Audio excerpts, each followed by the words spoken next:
Paz do Senhor a todos os irmãos. Mais uma vez estamos na EBD, crescendo eu e você. Pela graça do Senhor Jesus Cristo, podemos estar na sua presença, estudando a sua palavra. Nós estamos hoje na lição de número 7, do dia 17 de maio de 2020, e tem como tema a nossa lição hoje: Cristo é a nossa reconciliação com Deus.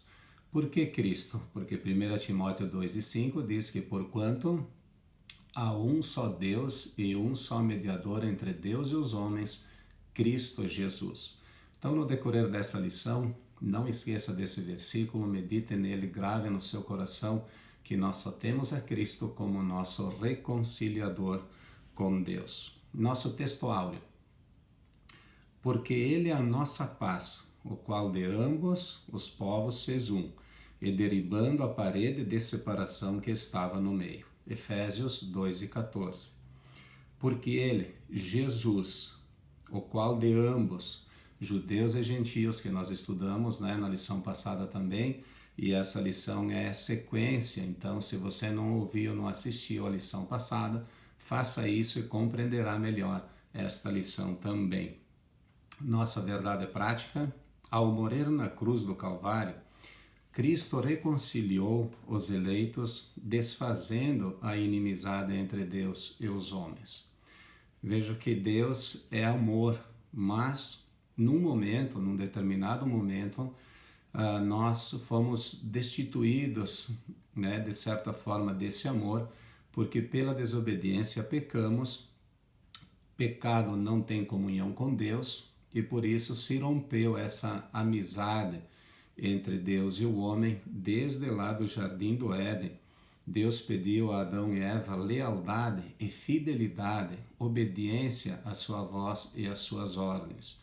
Mas eles desobedeceram, eles pecaram, o pecado entrou no homem, fez separação, porque o pecado faz separação entre Deus e nós, e já não éramos mais, e não foram mais, muito amigos de Deus. Então a inimizade entrou. Isso não significa que Deus não seja amor.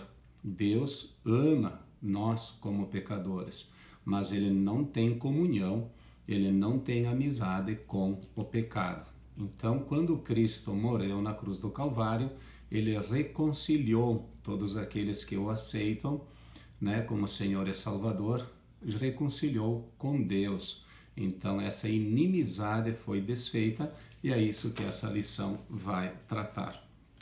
Nossa leitura bíblica em classe está em Efésios 2, dos versos 14 ao 19.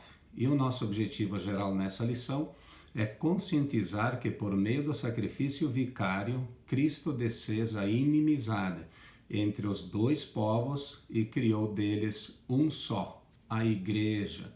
Então esse sacrifício vicário de Jesus Cristo, substituto, quem deveria fazer esse sacrifício seríamos nós, porém não estávamos em condição e não estamos em condição de fazer sacrifícios suficientes para alcançar essa amizade, essa renovação da amizade com Deus. Então Cristo fez isso por nós e de todos os povos, quer judeus, quer gentios, ele formou um povo que é a igreja. E isso acontece numa pessoa através da regeneração que nós já vimos nas lições passadas também. Então diz a nossa introdução.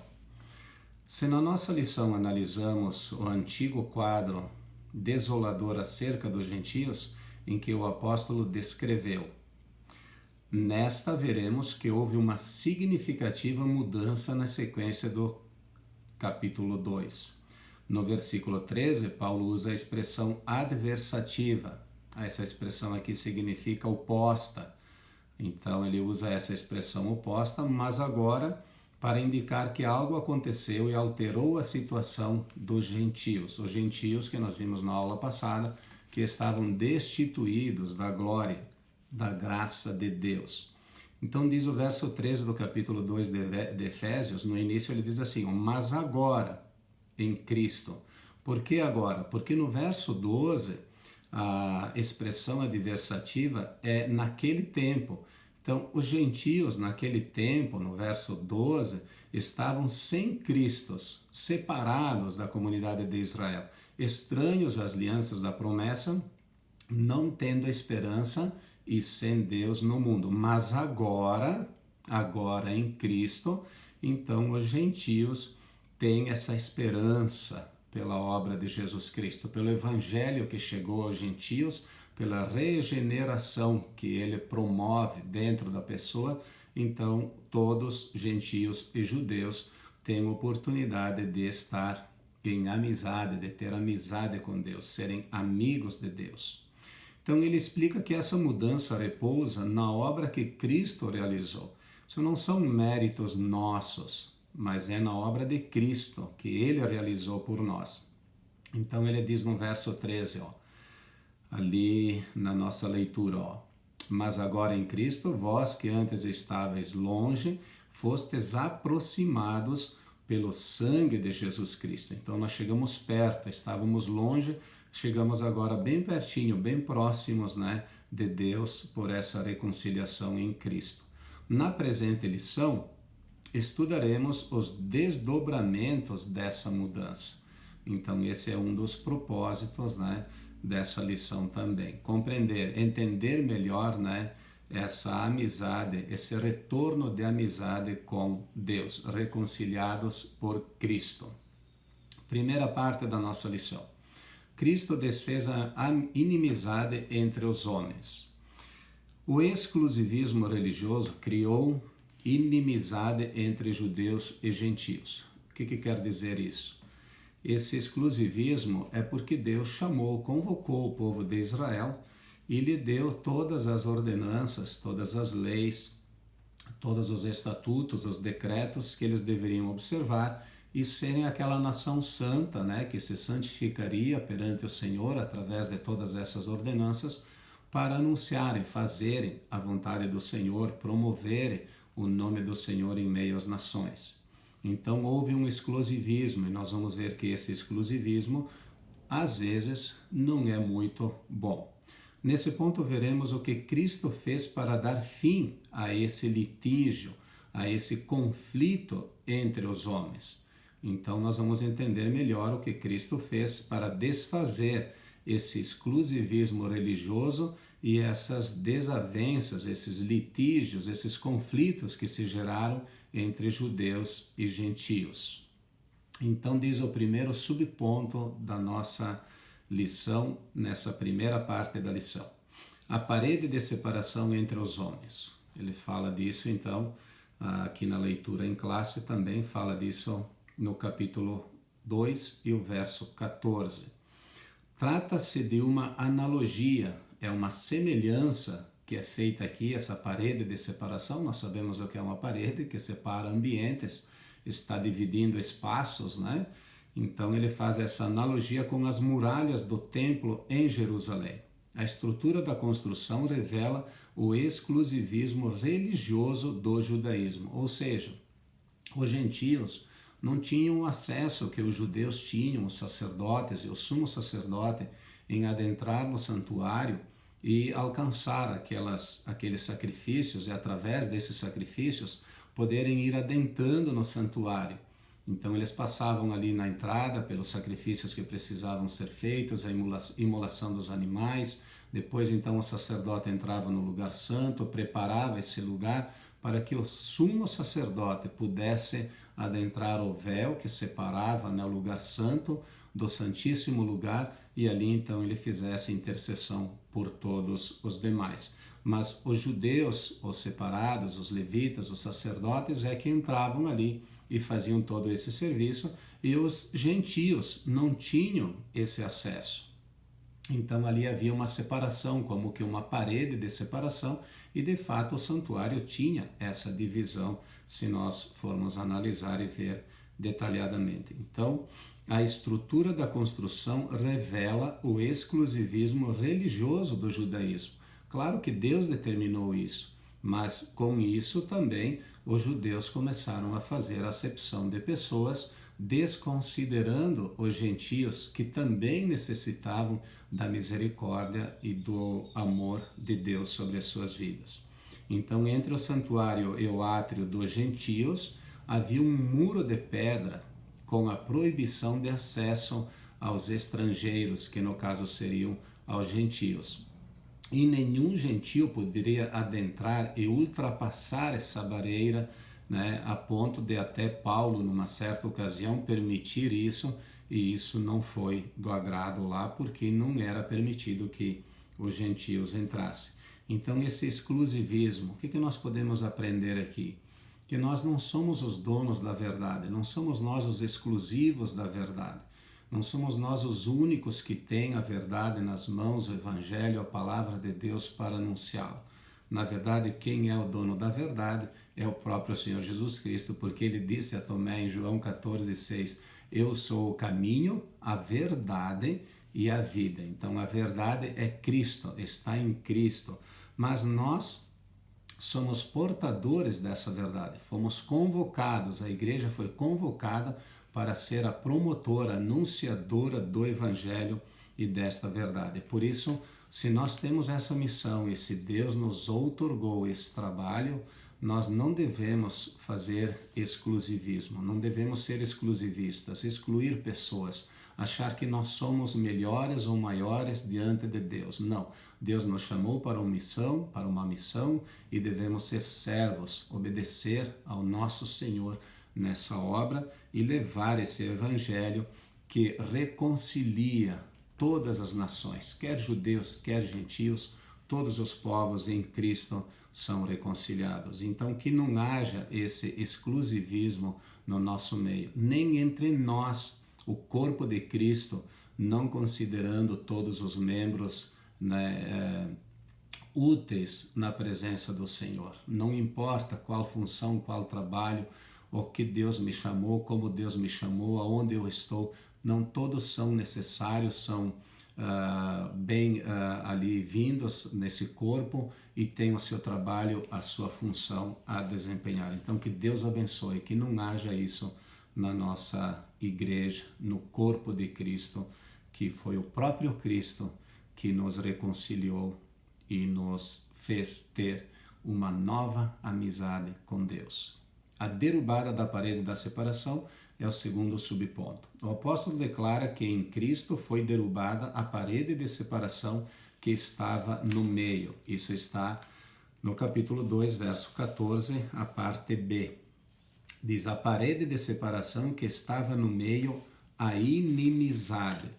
Então, essa parede que nós falamos antes, que dividia o átrio do lugar santo, aqui como foi citado, e ali os gentios não poderiam entrar, essa parede, espiritualmente falando, que estava acontecendo entre judeus e gentios, era essa inimizade. Então, essa inimizade gerada pela acepção que era feita ao povo gentio, é que estava fazendo essa separação, e aqui ele exemplifica como sendo uma parede, né, uma barreira, que era tanto literal quanto espiritual. Por que literal e espiritual?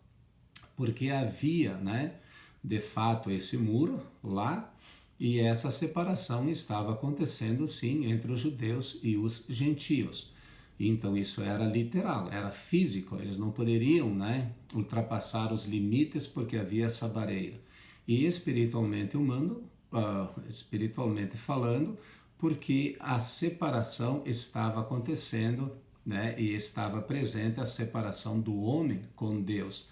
Então, espiritualmente falando, o homem também estava separado de Deus, porque havia essa inimizade, a amizade foi perdida desde lá no Éden. Então ele diz aqui, ó, assim não somos mais forasteiros agora. Por quê? Porque pelo mérito da cruz de Cristo é rompida essa divisória, e aí nós não somos mais forasteiros agora, mas somos da família de Deus.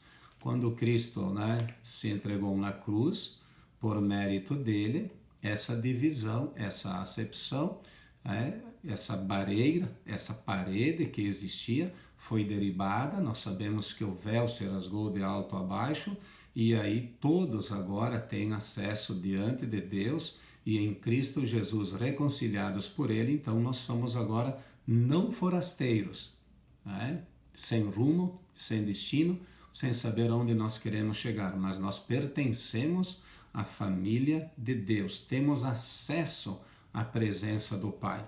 Isso está no verso 18, porque por Ele, por Jesus, ambos temos acesso ao Pai em um Espírito. Ambos, tanto judeus quanto gentios, agora têm acesso diante de Deus, ao santuário de Deus. E nós sabemos que nós podemos adentrar porque Cristo, rompeu, retirou essa parede de separação entre nós e o nosso Deus. Terceiro subponto, o conceito da lei dos mandamentos.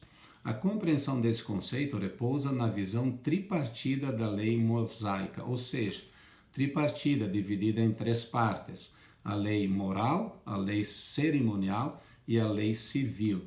A lei civil diz respeito ao israelita como cidadão, e nós como cidadãos da nação brasileira também temos aqui as nossas obrigações, mas temos também os nossos deveres e os nossos direitos, temos direitos também. Então, nós podemos, em determinado momento, também apelar pelos nossos direitos segundo a Constituição que rege a nossa nação. Então, a lei civil dizia respeito ao judeu como cidadão. A lei moral permanece em vigor como padrão de conduta, mas não como meio de salvação.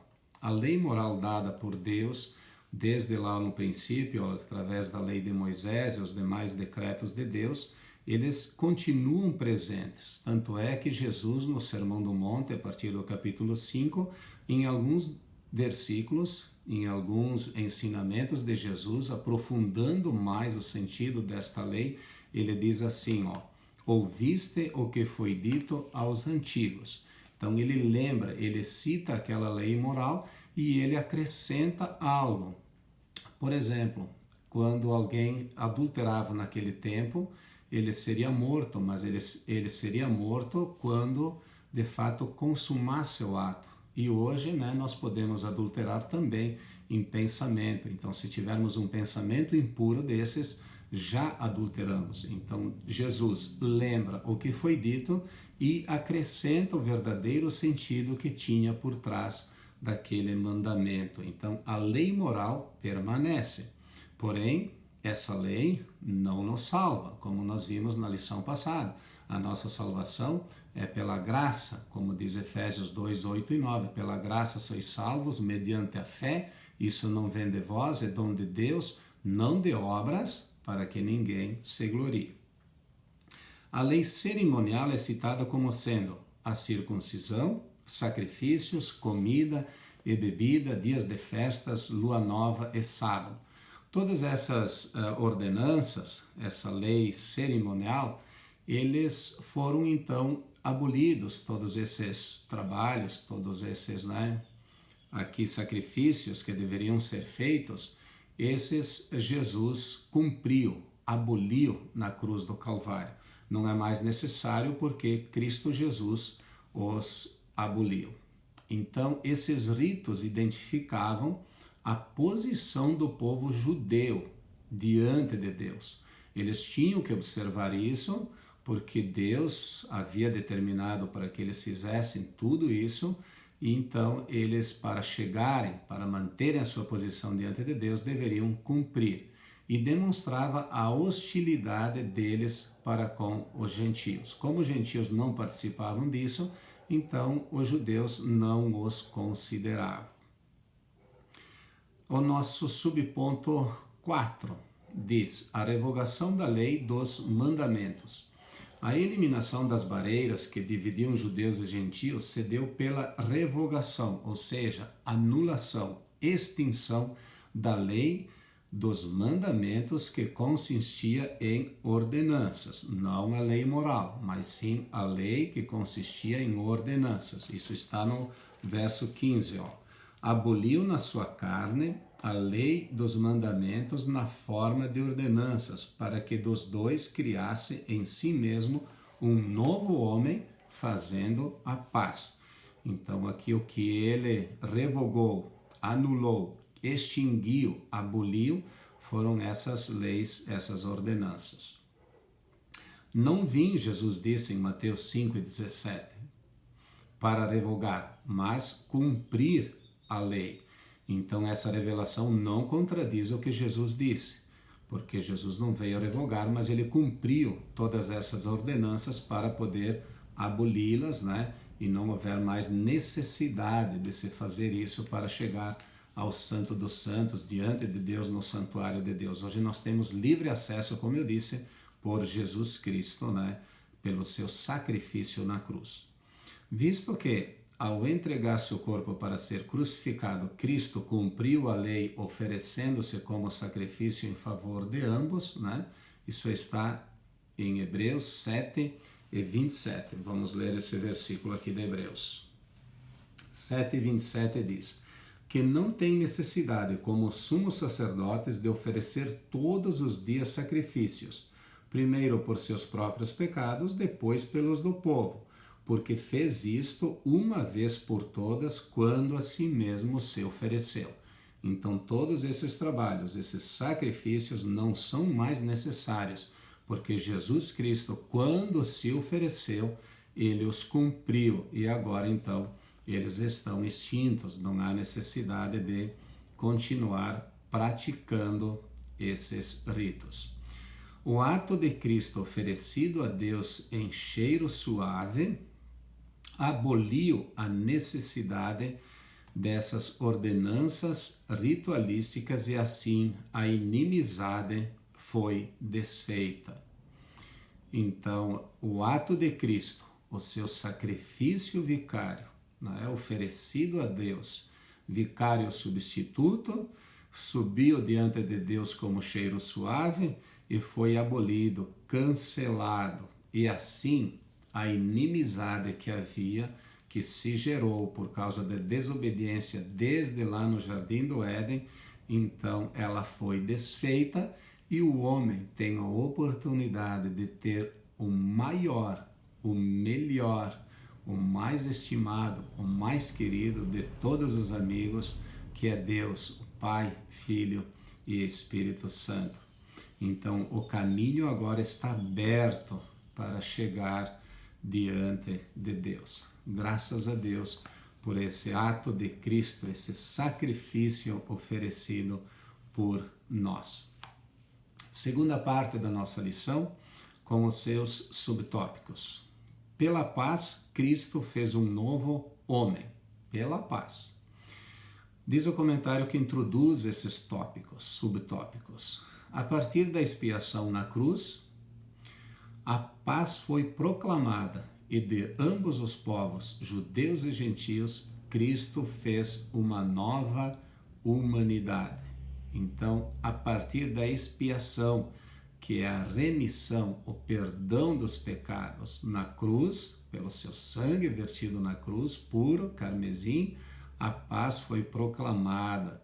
E agora todos os povos, volto a dizer, nações, todas as pessoas podem então se chegar diante de Deus. E todos aqueles que chegam diante de Deus pelo toque do Espírito Santo, que são regenerados, então fazem parte de uma nova humanidade. Isso está nos versos 14 a 17 da nossa leitura.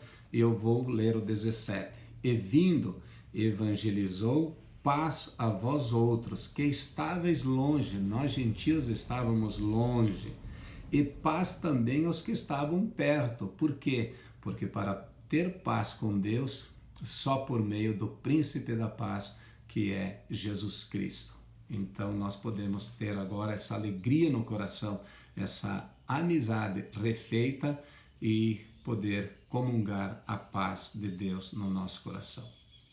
Primeiro subtópico, o conceito bíblico de paz.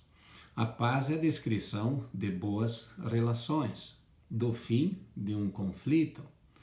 E a morte de Cristo, a sua morte na cruz, desfez a nossa inimizade com Deus e com os homens, tornando possível a reconciliação entre ambos, a reconciliação entre judeus e gentios, promovendo assim a paz com Deus. Então, judeus e gentios podem ter paz com Deus.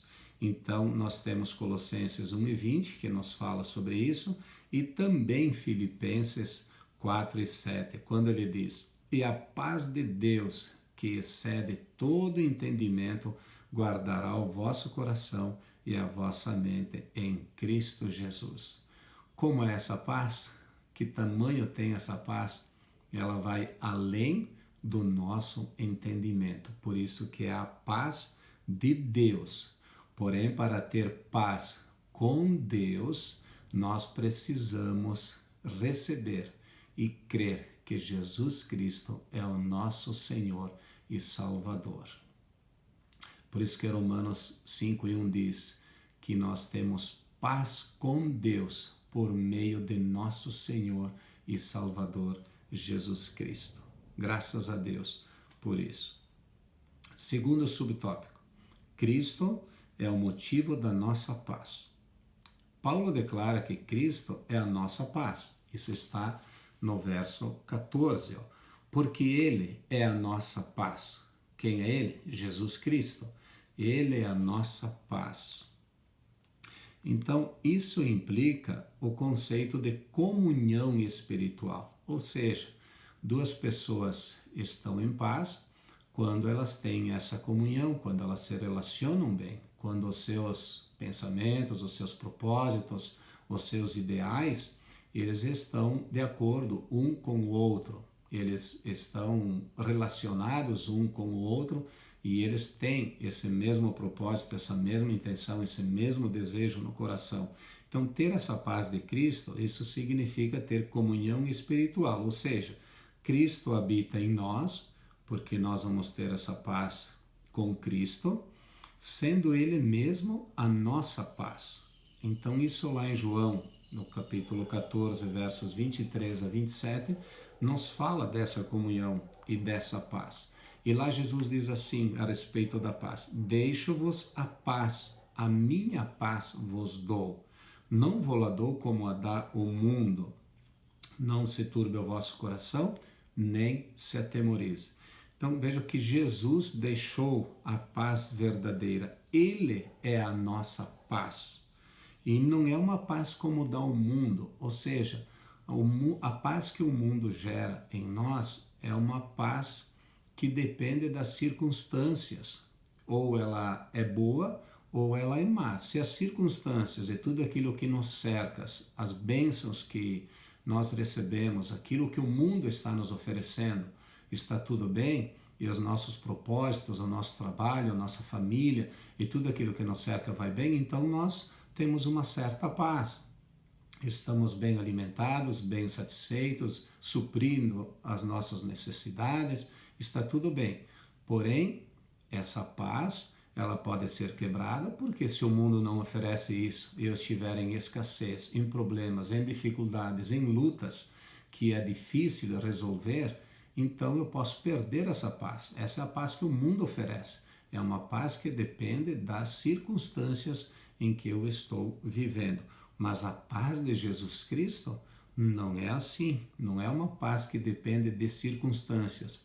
É Ele habitando no nosso coração e promovendo e gerando essa paz. Por isso que ele diz: não se turbe o vosso coração, nem se atemorize. Quantas pessoas estão hoje turbadas, atemorizadas, estão com medo, estão entristecidas, não sabem como resolver, porque é a paz que o mundo está oferecendo. Problemas no mundo, perdeu-se a paz, mas a paz de Cristo, ela vai habitar ali, porque é o próprio Cristo habitando, ele é o príncipe da paz, e ele vai gerar dentro de nós, no nosso coração, essa paz, e ele não vai se abalar, independente se as circunstâncias forem boas ou más.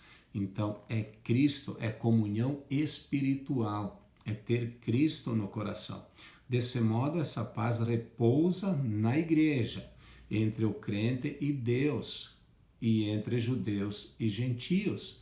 Então não há exceção de pessoas, porque se Cristo está no coração e a paz estiver ali, eu vou estar em paz com todos aqueles que me cercam, independente daquilo que está acontecendo ao meu redor. Então, agora um único povo em Cristo Jesus é formado, é gerado. Terceiro subponto, a nova humanidade formada pela paz. Cristo uniu os povos que outrora hostilizavam para criar em si mesmo dos dois um novo homem fazendo a paz, como vimos. Essa unidade não foi o resultado de algum acordo firmado entre os homens. Essa paz promovida por Cristo, aquela que nos leva à comunhão com Deus, não é algo que foi promovido pelos homens. Os homens buscam ter paz entre si, mas nunca por seus próprios esforços, eles alcançarão a paz que só Jesus pode dar. Ele, como eu disse antes, é o príncipe da paz. Isaías 9:6 nos fala lá que ele é o príncipe da paz. Então, não é algo que é firmado entre os homens, que o homem alcança essa paz. Uma nova humanidade, então, como foi dito antes, ela é formada, que é a igreja do Senhor. Todos os lavados, remidos no sangue de Jesus Cristo, que creram nessa obra salvífica da cruz do Calvário, foram regenerados, se tornaram uma nova criatura, uma nova vida em Cristo Jesus, onde não há circuncisão, que os judeus praticavam, e nem incircuncisão, falando dos gentios, porque foi Cristo quem criou esse novo povo, fazendo a paz, que está no verso 15, aboliu na sua carne a lei dos mandamentos na forma de ordenanças, para que dos dois criasse em si mesmo um novo homem, fazendo a paz. Então, em Cristo, nele, as desigualdades foram eliminadas, a acepção de pessoas foi desfeita, a etnia e a classe social desapareceram. Não existem diferenças a Jesus Cristo, em Jesus Cristo. Todas as classes sociais desaparecem. Existem só uma classe, só um povo, que o próprio Jesus fez a paz entre eles. O que nós precisamos então fazer? Se isso já aconteceu na nossa vida, fazer aquilo que Hebreus 12:14 diz: seguir a paz com todos e a santificação, sem a qual ninguém verá o Senhor. Seguir a paz, seguir Jesus Cristo, ter a paz de Cristo e a paz com todos os homens. Graças a Deus por esta paz que Jesus Cristo colocou no nosso coração. Terceira parte da nossa lição: pela cruz, reconciliados com Deus num corpo. Diz o comentário que antecede, os subtópicos. O ministério da reconciliação desfez a inimizade entre o homem e Deus, bem como entre os homens. Então, essa inimizade é desfeita pela reconciliação e tanto no relacionamento do homem com Deus, como entre os homens. Então, entre nós homens, essa paz deve existir, habitar, e entre nós e Deus também. Então, tudo isso foi alcançado através da cruz de Cristo. Primeiro subtópico: Cristo se fez maldição por nós. Ser condenado à morte de cruz era um sinal de maldição e de profunda humilhação. Está em Hebreus 12:2. Apesar disso, Cristo suportou a afronta, levou a nossa culpa, entregou seu corpo para a crucificação e se fez maldição em nosso lugar. Jesus levou a nossa culpa. Isaías 53, no final do verso 6, a palavra de Deus diz assim: mas o Senhor fez cair sobre ele a iniquidade de todos nós. Deus, o Pai, fez cair sobre Jesus Cristo a iniquidade, o pecado, os pecados de todos nós. E aí ele foi crucificado no nosso lugar. E quem era crucificado naquele tempo, conforme a lei determinava, ele seria então maldito, se fosse pendurado em um madeiro. Então Cristo se fez maldição por nós no nosso lugar. Gálatas 3:13 diz assim: Cristo nos resgatou da maldição da lei, fazendo-se Ele próprio maldição em nosso lugar, porque está escrito: maldito todo aquele que for pendurado em madeiro. Isso está em Deuteronômio 21 e 23, o que está predito lá na lei, dizendo que todo aquele que fosse pendurado em madeiro seria maldito. Mas Cristo nos resgatou dessa maldição. Ele se fez maldição por nós, levando sobre si na cruz do Calvário toda a nossa iniquidade. Graças a Deus por esse grande e infinito amor de Jesus Cristo por nós. Segundo subtópico, reconciliados pela cruz de Cristo. Foi o sacrifício vicário, substituto de Cristo na cruz e sua consequente vitória sobre a morte que possibilitaram nossa reconciliação com Deus e com os homens, segundo Colossenses 1:20, que diz, e que havendo feito a paz pelo sangue da sua cruz, por meio dele, reconciliasse consigo mesmo todas as coisas, quer sobre a terra, quer nos céus. Então foi dessa forma, pelo sangue de Jesus Cristo, na sua morte, que foi possível então a reconciliação. E de acordo com 2 Coríntios 5:19, esse ministério da reconciliação foi confiado, foi entregue à igreja pela pregação da palavra de Deus. Veja que Jesus deu o primeiro passo, fez uma obra completa, perfeita, uma vez só feita, suficiente para reconciliar todos os homens diante de Deus. Voltar a ter a amizade que existia lá no princípio com Deus e o homem com Deus.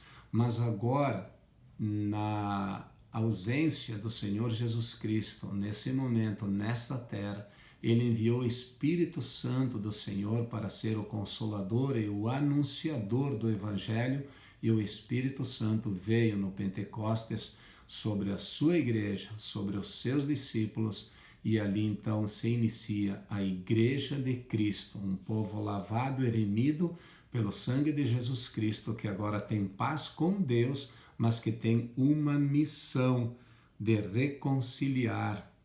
Foi incumbido a igreja para que essa obra seja promovida, seja anunciada, essa reconciliação entre Deus e os homens através da pregação da palavra de Deus.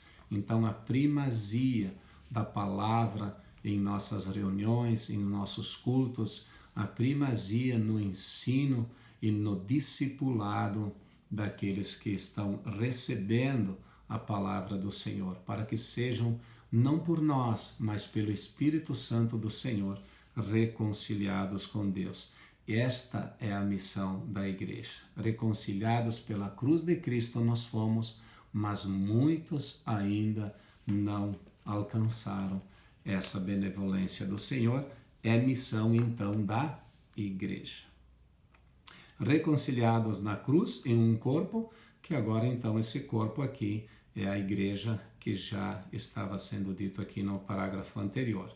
Então o propósito de Cristo foi o de reconciliar ambos, judeus e gentios, com Deus em um único corpo. O verso 16 da nossa leitura diz: e reconciliasse ambos em um só corpo com Deus por intermédio da cruz, destruindo por ela a inimizade. Então, o que Jesus tinha para fazer por nós, Ele fez. E agora, então, Ele forma um novo grupo de pessoas que é a Igreja do Senhor, o corpo de Cristo. Ele que o formou e ali Ele ainda o está formando, porque creio que muitas almas ainda vão ser salvas e farão parte desse grupo, desse corpo, para alcançarem a eternidade com o Senhor. Assim, a reconciliação foi concretizada pela cruz, gerando um novo povo, num único corpo, a família de Deus, a Igreja de Cristo, que é o verso 19. Assim, já não sois estrangeiros e peregrinos, mas concidadãos dos santos e sois da família de Deus. Muitas vezes nós perdemos um familiar ou um ente querido e ele nos faz uma certa falta porque tínhamos relacionamento com essa pessoa, seja nosso pai, seja nossa mãe, seja nosso irmão, ou irmã, porque fazia parte da família, né? Nessa convivência, nesse relacionamento que nós temos entre família, que Deus mesmo instituiu. Mas fazer parte e ser membro da família de Deus, veja que nós temos um Pai que é eterno, temos um irmão que é Jesus Cristo, nosso amigo, verdadeiro amigo, e temos o Espírito Santo para manter essa comunhão entre todos nós, com o Pai e com o Filho. Mas pense em quantos irmãos e irmãs nós temos nessa grande família de Deus. Então, faça aquilo que é necessário como membro desse corpo. Continue nele, não se desligue, tenha uma amizade, um relacionamento com Cristo e com esse corpo, com os membros de Cristo, para que seja promovida a verdadeira e genuína palavra de Deus, através de nós se manifestem as virtudes do dom do Espírito Santo, que possa em nós brotar o amor, a paz, a alegria, a bondade, a benignidade, a fidelidade, o domínio próprio, a mansidão nos nossos corações, para que tenhamos uma alegria perfeita e uma amizade profunda no nosso coração, com Deus, com os irmãos, com o corpo de Cristo e com a igreja. Que assim Deus possa te abençoar, nos abençoar nessa caminhada de fé, de esperança e de confiança que um dia nós estaremos com o Senhor para todo sempre e continuemos essa amizade eternamente. Que Deus te abençoe e que a graça de nosso Senhor Jesus Cristo, o amor de Deus e a comunhão com o Espírito Santo estejam com todos nós. Amém.